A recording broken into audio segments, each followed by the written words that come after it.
Assalamu alaikum everybody, welcome. आज का हमारा सेशन का नाम है आ जाओ Africa. My name is Aisha Sarwari. I'm very glad to have you here today with us.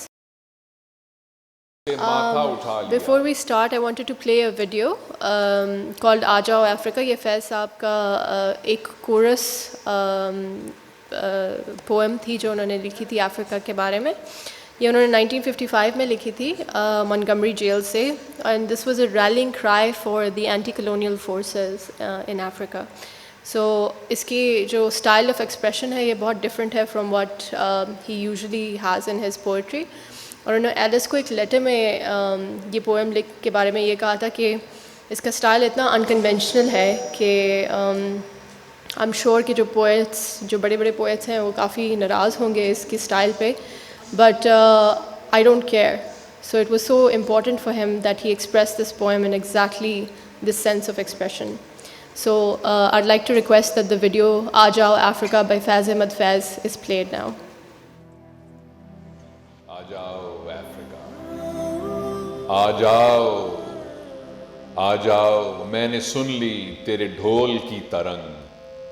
आ जाओ मस्त हो गई मेरे लहू की ताल. आ जाओ अफ्रीका. आ जाओ Africa.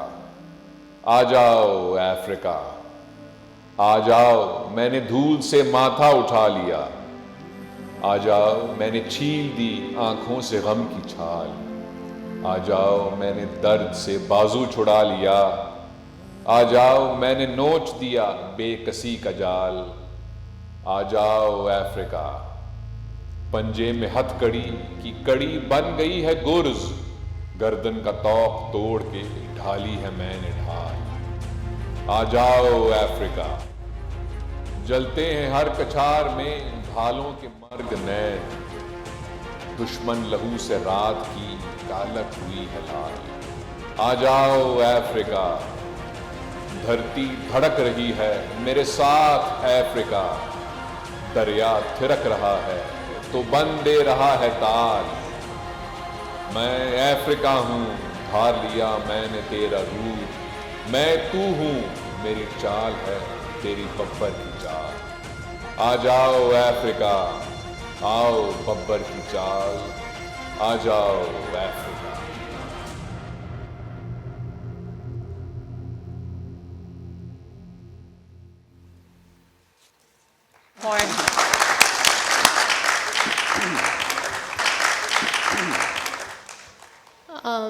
This is a very beautiful poem. और हम देखते हैं कि जब पाकिस्तान में या एशिया में जनरली अफ्रीका की बात होती है तो एक स्टीरियोटिपिकल अंडरस्टैंडिंग बनती है अफ्रीका के बारे में जंगलात की और एक सॉर्ट ऑफ अनरेस्ट की. लेकिन फैज़ साहब ने इस कॉन्टिनेंट के न्यूआंसेस को बहुत खूबसूरती से समझा है. आज की हमारी गेस्ट Firdoze Bulbulia हैं. she's a very well renowned filmmaker. और उनके बारे में थोड़ी सी मैं बायो उनकी बता देती हूँ. उन्होंने मास्टर्स किया है अफ्रीकन स्टडीज़ से from Ohio University. BA from dramatic arts honours from Wits University South Africa. She's got a teacher's diploma in English from Trinity College. She's an award-winning film media producer, director, as well as a trainer. She's got 5 feature films. आप understand कर सकते हैं कि feature film बनाना कितना मुश्किल होता है और उनके 5 हैं. अभी उनका लेगेसी प्रोजेक्ट है former South African president Nelson Mandela का मंडेलास अफ्रीका. और उन्होंने South Africa Italian feature film के ऊपर अभी काम कर रही हैं liberation. I like to call Firoze Bulbule please.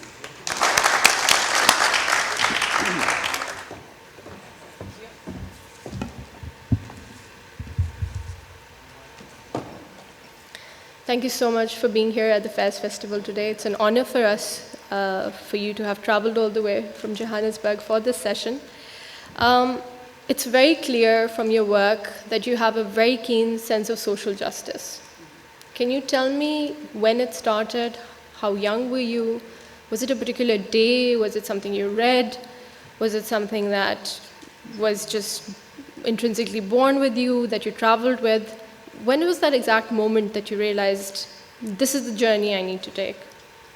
I think if you know the political history of South Africa and apartheid South Africa, where people lived separately and apart, and in South Africa we have 4 race groups, white, and they probably make up 8% of the population, and then black South Africans, who are about 80% of the population, and we have colored, which is mixed race between white and black, and they're probably about 4%, and then you have Indians, so I'm Indian South African, and we make up 2% of the population, very small. Our politics as South African Indians is really determined by Mahatma Gandhi, who came and spent a lot of time in South Africa. And so I like to explain to people that before the African National Congress, there was actually the Indian Congress. And it was through Mahatma Gandhi that Indian South Africans didn't have to carry a passbook, which was your identity. Wherever you went, you had to show this ID document. So for me, as a 12-year-old being at primary school, I witnessed the separation between races, and I couldn't quite understand it. And I remember, my grandmother saying, "No, you can't sit on that bench in a park." And the bench said whites only. And it was really very strange for me as a kid to say that those were places we couldn't go to. And so my first real interaction was as a 13, 14-year-old. I had just started high school, and the 76 uprisings were taking place in South Africa. So this was when students in South Africa decided that they were going to fight the system. And they were basically fighting the fact that they were forced to be taught in Afrikaans. So Afrikaans became a medium of instruction. They were being taught mathematics and science and every subject in Afrikaans.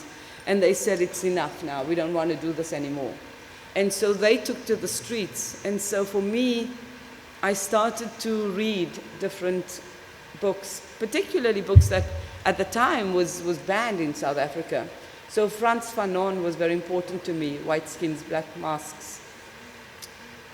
And the idea of how we as black people were trying very hard to assimilate into a culture that really wasn't ours. And therefore how we ought to be proud of who we are as Africans. And this is a difficult thing for me because I call myself an African. And people say, "But you don't look African. What do you mean?" And I think being born in South Africa, and even though I'm 3rd generation Indian, I am entrenched in the culture and the life of South Africa. And therefore I am a black South African. It's also what Mandela said. Nelson Mandela spoke about everybody that was not white was black. So coloreds and Indians were also classified as black. So we're all black. So I think the moment for me of injustice, the moment of saying, why am I different? Why am I treated differently? Why can't I sit on that bench? Why can't I play in that park? Children, we couldn't play in a park. We couldn't play on the swings. You walked around the park and there were all these white children who were playing, and you couldn't enter. You were outside looking in. Yeah, and you'd have a big, like a big burly man, white man, who was the caretaker, and was making sure that you don't come and play in a park. So I think that kind of, it jolts you, it shocks you. Even though I think what's important to say is that in a segregated South Africa, we also grew up in separate areas. So Indians lived in an Indian area, whites in a white area, coloreds in a colored area, and blacks in a black area. So you never really mixed. And the first time I think I mixed with people of other races was in my final year of high school. I was 17, 18 years old. So it's the first time that you began to see other people of another race as an equal to you. Because as an Indian child, your only interaction with black people would be as servants, as people working for you. And white people were like, they were the most important people. They owned everything. Indian people, I think, as we would know generally in terms of the subcontinent, is that people work very hard, and so they would be in business, and they would have moved up, upwardly mobile because of their hard work, and therefore would own businesses. But the businesses had to be under the name of a white person. So in order to trade in certain parts of the country, you had to have a white pseudonym or a nominee. And in some cases, the white business person could steal your business because it's on his name. And so there were all these very challenging ways in which I think as Indian South Africans, we had to negotiate our space within South Africa. But the Mahatma Gandhi experience is a big one because through Mahatma Gandhi, we understood our sense of being. And that with him and his fight and his resistance against apartheid, I think made South African Indians much stronger. Let me ask you, so I understand Indian South Africans were sort of like in the middle of the pecking order, if I must use that word, where there were the whites who owned everything and who owned the land and the property and were calling the shots and were the elite. And then there were the Africans who were, the black Africans who were the workers and the servants and, you know, the whatever derogatory names that you would refer to them as. What are some of the adjectives that you would use for whites who did that? And what are some of the adjectives that you, not you as in now with, you know, all your nuance, but at that point as a child? Well, I think as a child, my dad owned, my dad was in textile, and so he had a firm, you know, an industry of textile. And one day I was sitting with him and he said to me, "Can you just call the boys?" Those The were men. boys. Mm. He said, "Can you call the boys to come and eat or something?" And I looked around and I said, "I don't see any boys, Dad." And my father always used that as an example. It almost makes me emotional. Because he said, he obviously grew up seeing these men, and the narrative was to call grown-up men boys, and women who worked in your home the girl. The girls. And he said, I had, as a 12-year-old or 10-year-old, said to him, "But I don't see any boys around, Dad." And he said that made him realize that he had to change. And I think, you know, part of that is, as our parents, I think it's very hard when our parents say things that you don't believe in and you think it's so wrong. But do you say to them, do you say, "Hey, Dad, you can't speak like that"? But it was quite innocent for me. It wasn't me thinking, I wasn't belittling my father. I was just like, "Where are the boys? I don't see any boys around." And so the narrative changed in our home, where we would not call adult men and women girls and boys, but that was the language. So little white children would call the maid or the nanny who looked after them the girl. Or the And boy. so would Indians. You know, the garden boy, the tea, you know, there was no lady. It was boy and girl. And I think even today South Africa does it. So even though we're in a transition, we're in a democracy, things have changed, I think what's in the DNA, what is so latent and so deep, has not changed. So change in discourse, change in the way that we frame things, the way that we say, the way that we communicate is really important. But it really needs to change from when we are little. One of the things that we were talking about earlier is I grew up in East Africa, in Uganda and Kenya, and one of the things we saw there was this deep-rooted sense of violence that came out of Idi Amin's time. You know, the Indians in East Africa were particularly very racist towards the Africans, the black Africans. How much does the caste system of the Indian tradition and culture play into what's happening in South Africa, for instance, or perhaps even in East Africa? I think East Africa is a different example. I think in South Africa, and I go back to the Mahatma Gandhi period, because I think that education for a lot of South African Indians was important. And because we were such a minority, being 2%, it was possible that people were kind of trained almost differently. So the caste, I don't think it worked in that same way. But in Natal, in KwaZulu-Natal, where you have more Indian South Africans vying for the same jobs as black South Africans, in 1948 there was quite a bloodshed between the two communities. And even today, if I go to Durban, you feel it. My husband is Nigerian, so he's black. And we have these funny jokes about, you know, him going in and people thinking he's my driver or he's the boy, you know, he's carrying my bags. And it's just so funny. So you know, Michael Jackson came to perform in South Africa, and I work in media and whatever. So somebody had left tickets for us at the hotel. And I was driving, so I said to my husband, just, you know, pick up the tickets, they're under my name. And he goes there and he says to the guy who's Indian at the reception, "I've come to collect tickets for Firdoze Bulbulia." And the guy looks at him and says, you're not Firdoze Bulbulia, because you're black, so what, you're not a Bulbulia. And he comes up like furious. He's like, I can just hit that guy, and we laugh about it.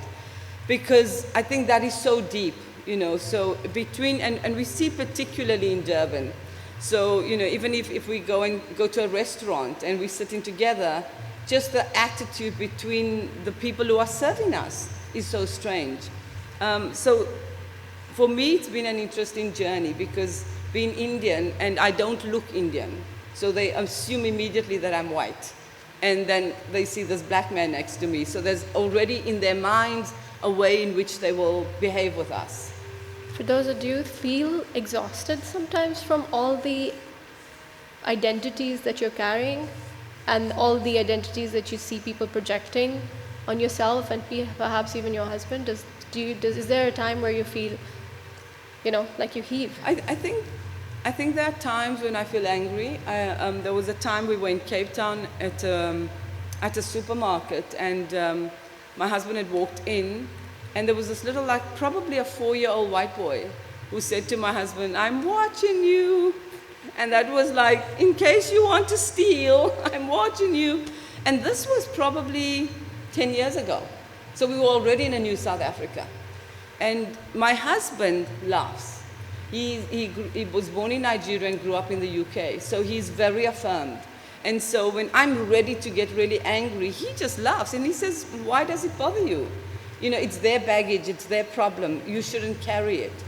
I think because I'm so much of an activist, as a student, when you talk about my activism, so by the time I got to high school and my final year of high school, I actually ended up in jail because I was part of the protests in 1980, and we were fighting the system, the apartheid system, and I was one of the student leaders.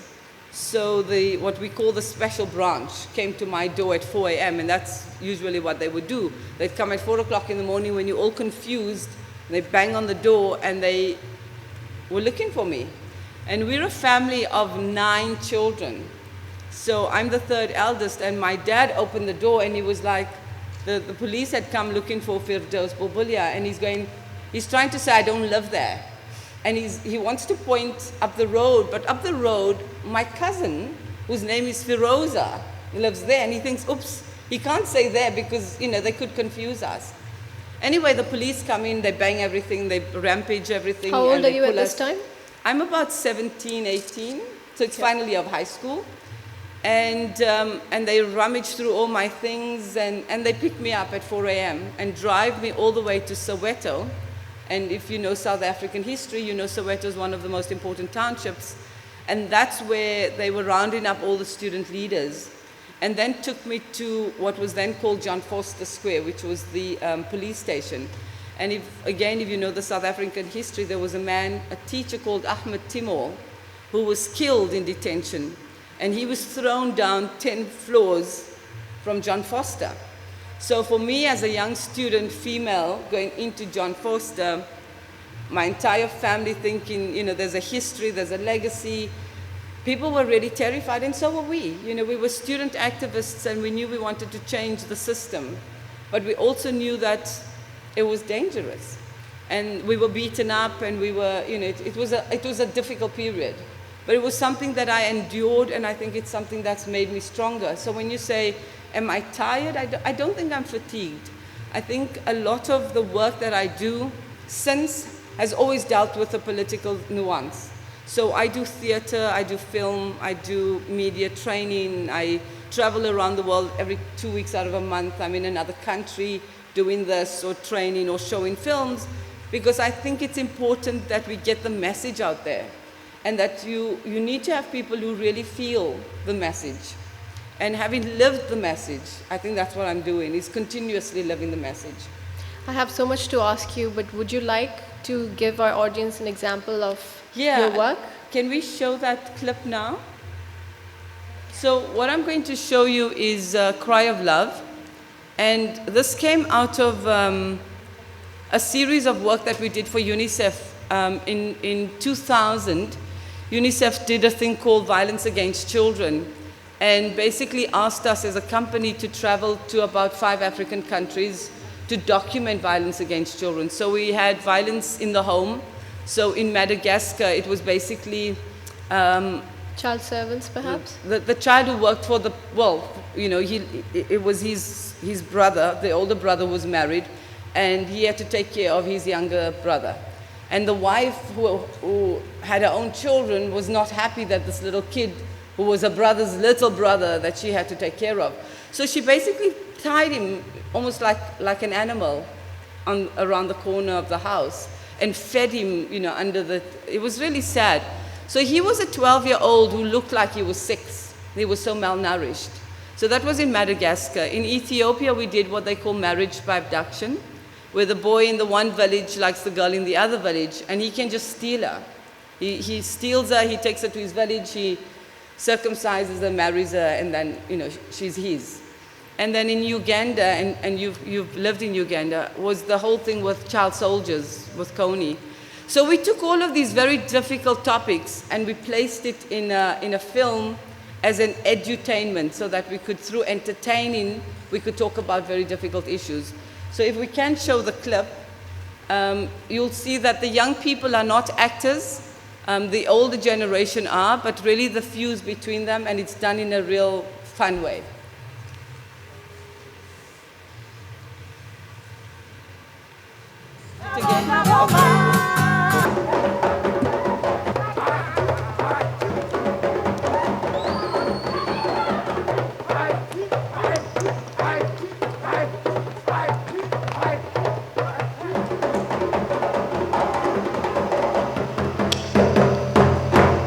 Johannesburg, City of Gold, also known as Igoli, the richest metropolis in sub-Sahara Africa, a cultural hub and vibrant city with 4 million inhabitants. This is the city most Africans want to live in.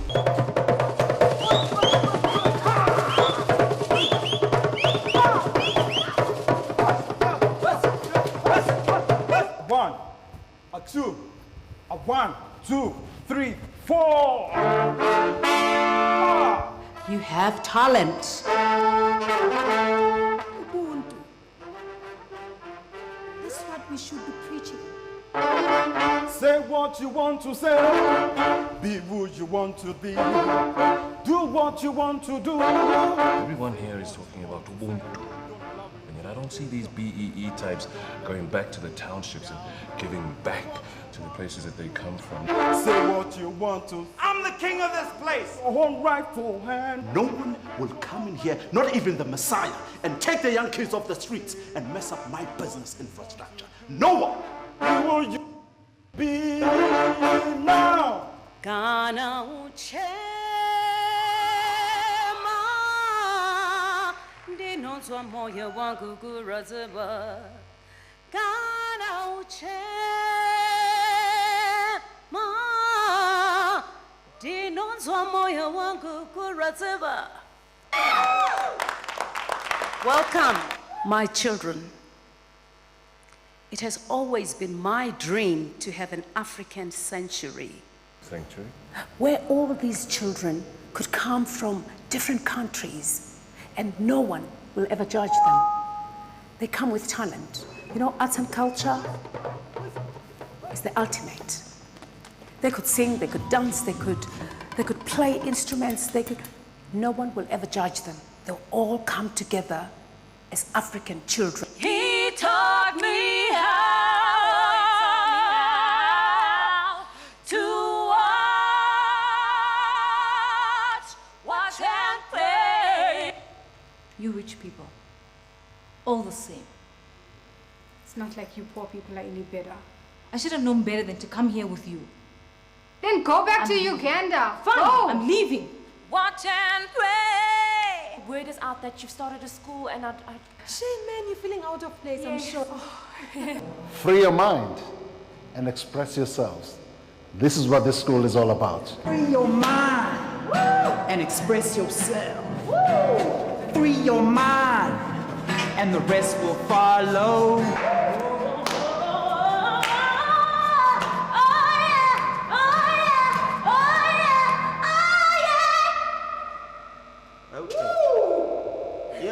I think happiness is the cure for everything. If there's a drop of happiness somewhere, it can spread and it can become a beautiful thing. What I'm going to bring is a smile. I'm going to bring passion.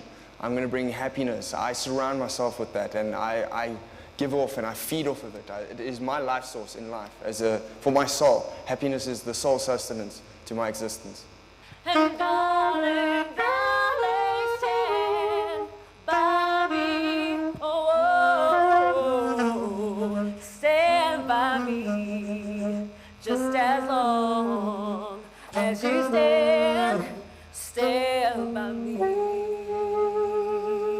Woo, yeah! I'm Olufemi. Olufemi. Yeah. And I know very soon you'll know about that name, Olufemi. You just call on my name, and you know wherever I am, I'll come running, see you again.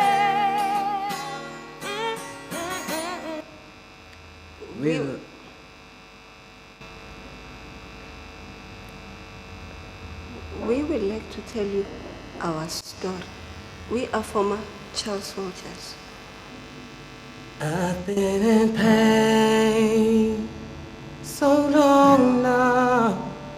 I'm glad you're here to listen.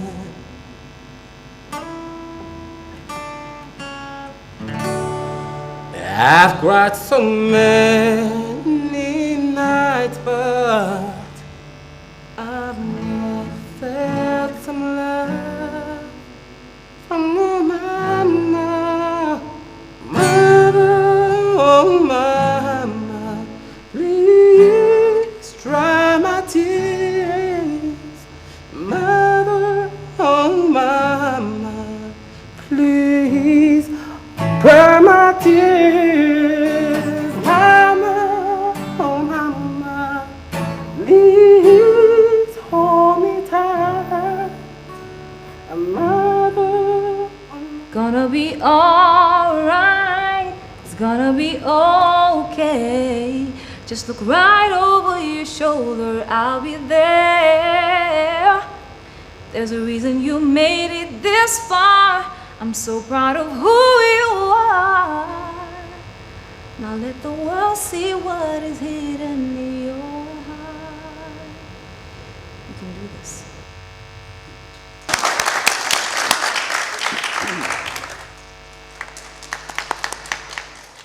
Firdoze, I think that was beautiful, especially the use of music to kind of allow the message to go forth.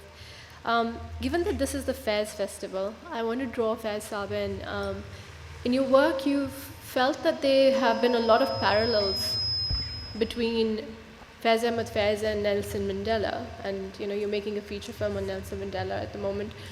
What are those parallels? I was saying, I think we're saying that what Faiz has written is so kind of important now, and he'd written it so many decades ago. And I guess it's the same thing with Mandela, is that unfortunately we haven't transitioned. As a people, it should not be relevant today, because by today we should all be completely democratic and life should be good for everybody. But it isn't. And so you have these leaders who at their time were writing things saying, this is probably how we should be changing, what we should be doing, how we should be living. And we find that that hasn't really happened. So the parallel for me, I think, is that you have good people, you have stalwarts like these who guide us and give us a vision and say to us, this is what we should be doing. And then you're sitting in 2016, almost 2017, and you're saying, my goodness, we haven't managed. So that's the parallel. It's what is the bait and what do we do? What do we, all of us individually, how do we take this forward? In the extract that you saw there, that's a short version of the film. The film is 2 hours long, and if you saw the little boy and girl, when they say, we want to tell you our story, we were former child soldiers. This was a real story. I was interviewing this little girl who was 16 years old. And, she was in the interview situation, and the next thing she gets up, and I'm like, what's happening? And her mind says, oh, you know, she's just so disorganized and irritated. In the meantime, she was 16, she had a baby, and she was a child soldier and was a wife of the soldiers. So when she was so highly pregnant during the Lord's Resistance Army, she was of no use to them. So basically, she manages to escape. Her brother, who at the time was also a child soldier, she plans the escape. She says to him, because they were going to raid a village again, and she says, tonight, when they raid the village, you need to jump in there was a big pit that they dug. And she says, hide in that pit. I will come to fetch you, and from there we will carry on. And that is really how they managed to escape. So whilst I'm interviewing her, she's telling me the story, and then she leaves the interview. I mean, she just gets up, and the cameras are rolling, and everybody's waiting, and she goes basically to check on her baby. She wanted to see that the baby wasn't hungry. And at the time, I had a 16-year-old daughter who was at school. So the kinds of parallels of you as a mother, as a teacher, as a trainer, as a wife, as a daughter, interacting with other young people whose lives have been cut short in that they're not your normal child. They've picked up guns, they've killed people. One of the boys who was 19, I was having the interview, and he was looking at me and he said, right now, I can talk to you, but tonight I will see every one of those 19 people that I killed. I see their faces. And I think that kind of trauma is really horrific. And for us to engage in that, I mean, as storytellers, to be there.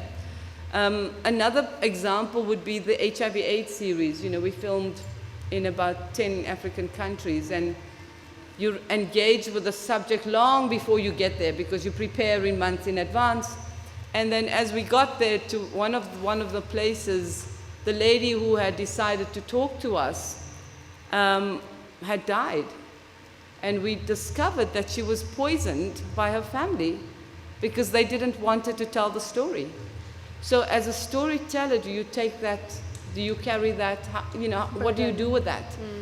And then in another case, there was this woman in Ethiopia who said to us, part of when you're AIDS, when the HIV has almost moved into AIDS, and when you're AIDS ill, there's dementia, you get crazy, really, you're mad. And part of it is that you imagine things. So she had decided that she was this huge star, and that we were a camera crew that was coming to film her life. It was almost like a dream in a way. You know, she was all dressed up and so forth. And I had to say to her, but have you told your family? Do they know that you are positive? And she says, no. I said, but then why do you want to tell me? Because if I put you on camera, this will go around the world. It will probably show in your country. So have you thought about it? So part of it is also, how do you say to the subject who has imagined that she's bigger than life, to say, are you sure you want this? And so she set up this big performance, which we filmed, but we never showed. Because I think that I didn't think as a storyteller that it was the right story to tell, because I didn't think that she had internalized how much of that story would go out. And I think part of this, and when you talk about Faiz or you talk about Mandela, I think what they do is they tell you in a way to be real and true to yourself, to do what your conscience dictates. And sometimes we are dictated by greed and corruption and money. And I think what we have to do is to be dictated by the conscience, by the truth. And what is the truth? Because we all have our truth. We all have our baggage. But really to find a way in which you explore as conscientiously as possible what that truth is. And so in some cases, I just thought that that was something I didn't want to share. And I didn't think that we should share it with the world if she hadn't managed to share it with her family. Sometimes it's easier to tell a story to an outsider than to tell it to your family, as you know. But I think in doing that, we have to be practical, and we need to be real and honest about what it is. These stories that you've just outlined, especially the 2 child soldiers that we saw, I couldn't fathom that they were actually anything but children, you know, and so it was so powerful that they went through what they went through and then they lived to tell. When you go through these stories, how do you talk to me about art and hope? And this is something that was in Faiz's poetry constantly, and it was in, you know, the freedom work of Mandela. What makes you as an artist, and what makes these great people continue to hope when there's despair and there's violence and there's a continuous onslaught of it? I think we have to hope. If we don't have hope,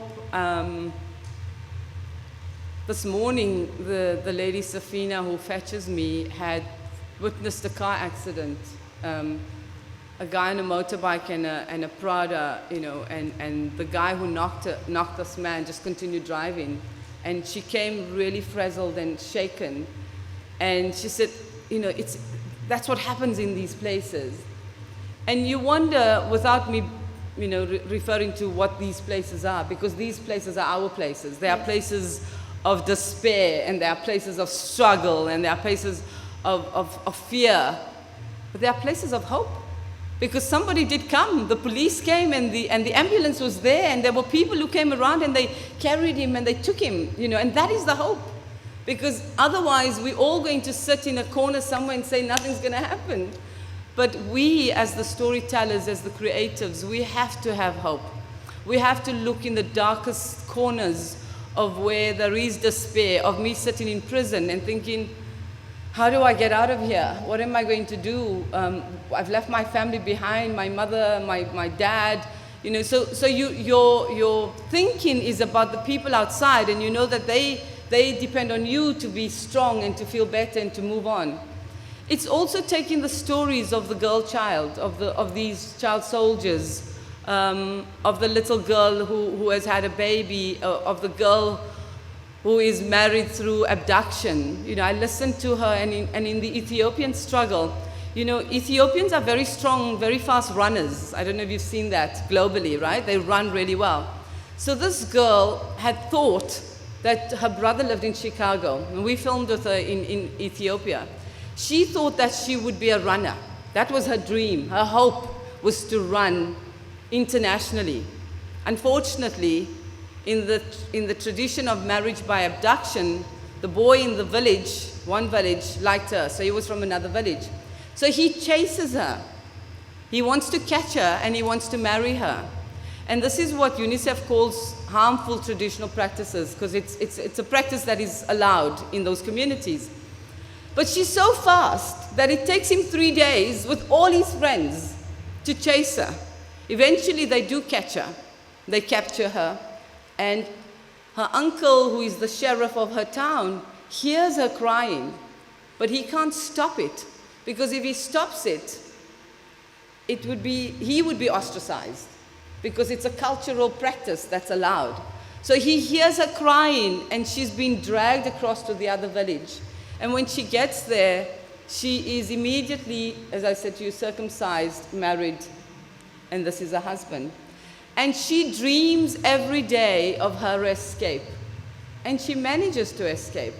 So when she tells me the story, I imagine the film. I could see the film of her going to the water, of her bathing, getting ready, and looking for the opportunity when she can escape. And it happens the day the mother, her mother-in-law, and the son are out. I think they've gone to probably buy something. And she manages to escape. She runs across, and she crosses the river, and she does this whole thing. But when she goes home, her mother doesn't want her, because she will bring shame to the family, because she's already married. She's already had that process. So nobody else will marry her. And therefore she has to go back. And she doesn't want to go back. And her mother pretends, and her mother says, no, don't worry, you know, we're sorting it out. And basically her mother calls her husband back, and they take her. Now, in that situation, if there's no hope for her, she will not try to escape again, which she does. And she manages, so that's why I'm able to interview her. And she's now in a different environment where she is safe. She's in a safe house, which was the same for the child soldiers. You know, they are stolen by the Lord's Resistance Army, and taken to fight in the war. But partly they are sent back to the village, and they sent back to their own village to plunder and rape and steal. And so basically they ask these boys to rape their own sisters, their mothers, their people that they know. And the reason they do that is so that those children will never go back to that village. So you've been stolen from the village to fight in the war, but if you manage to escape, how do you go back to a village where you have done such atrocities? So basically, that is the way in which Coney works. So he plays with their heads that way. And then I think if you just Google the Lord's Resistance Army or the war in Uganda, you will see really stark images of people without noses and ears and eyes. And part of what these child soldiers are asked to do is to chop off the ear and the nose and pull out the eyes. And it's saying, because you saw too much, or you heard too much, or you smelled too much. So when you have been through such an atrocity, it is really very hard for you to go back to your home. And so what they did, where we filmed with these young people in Uganda, is a safe home where they're preparing them to integrate into the community. But the children are afraid to go to the community. So they try to bring the parents to meet the children first. And it's a long process. It's many, many months of engaging. Imagine this is your own mother, but you're afraid, because when you're a child and you do something naughty and your mother gives you a spanking, you know that that's going to be a problem. But this is not about a spanking. This is something really bad that you've done, and you can never heal that. You can never have closure on that. And how do you then witness that and work through that process? And so I think for me anyway, you know, having I always related to my daughter. My daughter's 29 now, but at the time, you know, she was 16 and 17 and 14. And so every time I was filming with these young people, I was seeing my child, and I was thinking, how do you explain this? How do you, for myself, yes, and for the audience, but for a child, you know? After I filmed in Addis in Ethiopia with caregivers who had decided to work in HIV and AIDS, and all they were given were bicycles. So you're not being paid, but you're given a bicycle, and you are trained on how to work with people who are AIDS ill, so how to bathe them, how to prepare them. And when I came out of that, I sat in the vehicle, in the van, and I stopped for a moment, and I thought, I just need time off. Like, oh, you need to heal. You need to take time. You need to regroup, as they say. And so I went to Ohio University and I did my master's there, because it was like, you are confronted daily with these very difficult stories, which are very important to tell, and which obviously grow you as a person and is very important. But you could become completely exhausted. I sense that, yeah. I sense that, and that's why I asked you about that question about when is it overwhelming, because there's now new research about how journalists who are storytellers have PTSD, yes, have anxiety or disorders, because how much can you detach from your subject? How much can you detach from the story you're telling? You become the story. You absorb the pain. And absolutely, we thank you for it, yeah, because you've brought the stories all the way to Lahore for us to hear, and these stories, you know, are us now. Yeah. Firdoze, talk to me about male privilege, because we've talked about white privilege, we've talked about race in a lot of detail, and these stories that you're telling me have something to do with women's stories, and how, when it comes to war and violence, women are disproportionately affected. However, they're not given the same representation on the table for negotiation. They're not given space in stories, unlike yours, where there are a lot of women, but most of our contemporary stories are absent. You know, they talk about how violence affects men. They don't talk about how, you know, it affects women, and they don't bring women into the peace process. But I want to understand myself also, what is male privilege? How have you seen it manifest? And how can storytellers turn it around? I think we know that rape is a form of especially in war, is another form of violence, and that has been used. Rape has been used so often. I think personally there is always this I think I have a voice, and I think I need to use it, and I need to project it, and I need to be a voice for other women. And so I've always done that, and I've always felt strong enough. My dad is late, but he was a very strong supporter of my voice, you know. And I think that I was actually telling you about a story right now. I'm a shareholder in a company, and we are 5 shareholders, one of them being a white male. And I was explaining to Aisha, just his language, just the way he talks to me, is so framed in the discourse of an old South Africa, where white people would talk to us in a particular way, or that men would talk to us in a particular way. And so I find myself butting heads all the time, and at some point it's tiring. I want to say, I don't need this. And then I realize I do need this, and I do need to shut you up, and I do need to tell you that we are equal. And that just because you are white or man doesn't mean that I lose my voice. And that I think the other thing that I've been lucky is that my voice is very articulate. I'm very clear. I'm very sure. I'm very informed. I read a lot. I had this example the other day with my daughter, who is a lawyer and a wonderful young woman. But in South Africa at the moment, we've got the Fees Must Fall campaign, where students have taken to the streets, and literally we burn in libraries and universities. And what these young people are saying is that we, the Mandela generation, have sold out, that we didn't fight for a decolonized education, that we've allowed through the Rainbow Nation in the process of negotiation, we didn't actually fight for their rights as we ought to have. And being the complete activist that I am, I was saying to my daughter, yes, this is good, these students must stand up and they must have this fight. And she said, but Mom, you're always pushing your point of view, and you're not allowing, because we argue, and she says, you're not allowing me my voice. And I said, well, you need to read. And she says, I do read. I said, well, have you read Frantz Fanon? And she goes, no. And I said, well, so I'm not pushing my point of view. I'm giving you an informed point of view, because I did read Fanon, and I read Fanon when I was 12.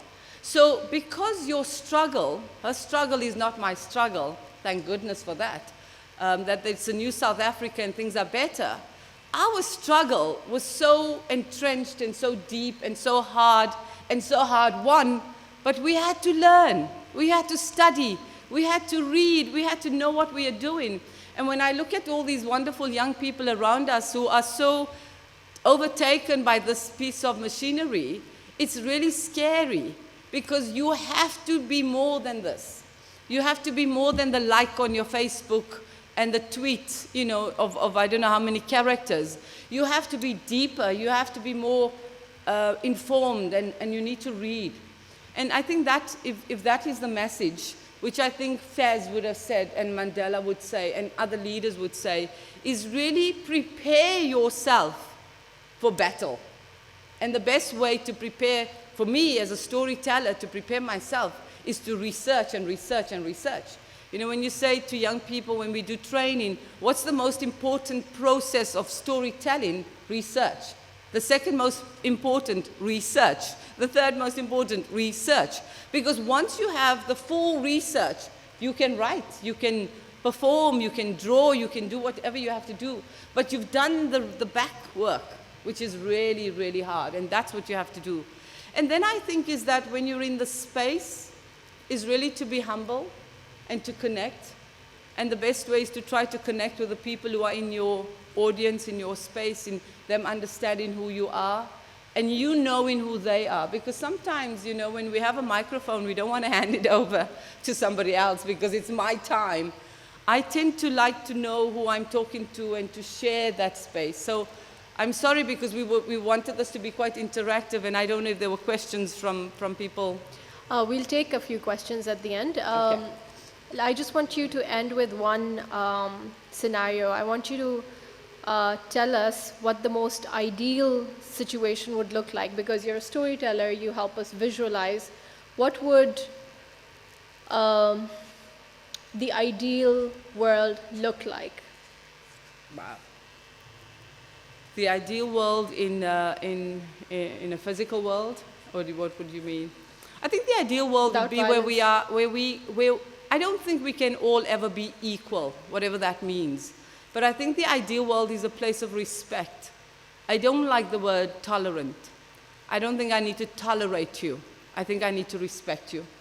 I think whoever you are, whoever you believe in, as long as we have a strong humanity, I think that's important. One of the things that I did do when we talk about trauma for journalists, I went on a project which is a meditation retreat called Peace In, Peace Out, and it was a whole week of really trying to meditate, of trying to get to terms with what we go through as storytellers and the challenges that we see in the world. Because I think we have to be silent. I struggle to be silent. I think in silence we manage to regroup, and you manage then to exhale, which we need to do. Do you feel that sometimes the storytellers are... I think it is cathartic. I think it's important. It's a release. I think sometimes people just talk because they want to be heard, and it's important. I think sometimes, though, when I'm working in an interview, I'm having to drag the story out, which can be a bit more difficult.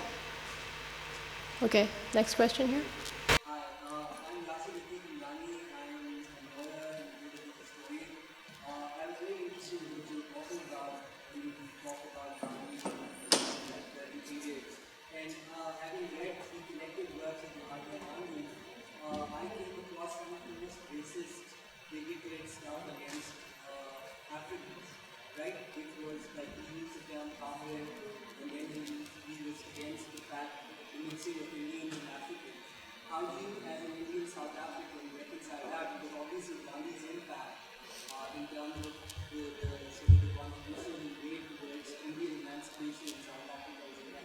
So how do you reconcile that? You know, it's very interesting because it's just come up now again in South Africa, and particularly with the fees must fall and young people saying we want a decolonized education.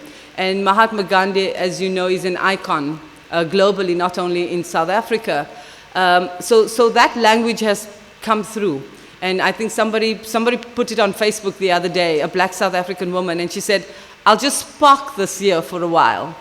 And it's shocking. I reconcile it in terms of context. And it's like I said to you about my father calling the worker a boy. I don't think he meant it. I don't think he means he's a boy. But I think the context and the narrative and the discourse of that period allowed that kind of talk. And therefore, I rationalize it. I don't think it's correct at all. I must say, Firdoze, it has been an immense pleasure. I think that there are very few people in the world that are as authentic as you. It's been a pure delight. If I'd, give her a warm welcome and a thank you from Lahore. Thank you so much. Thank you very much, Aisha.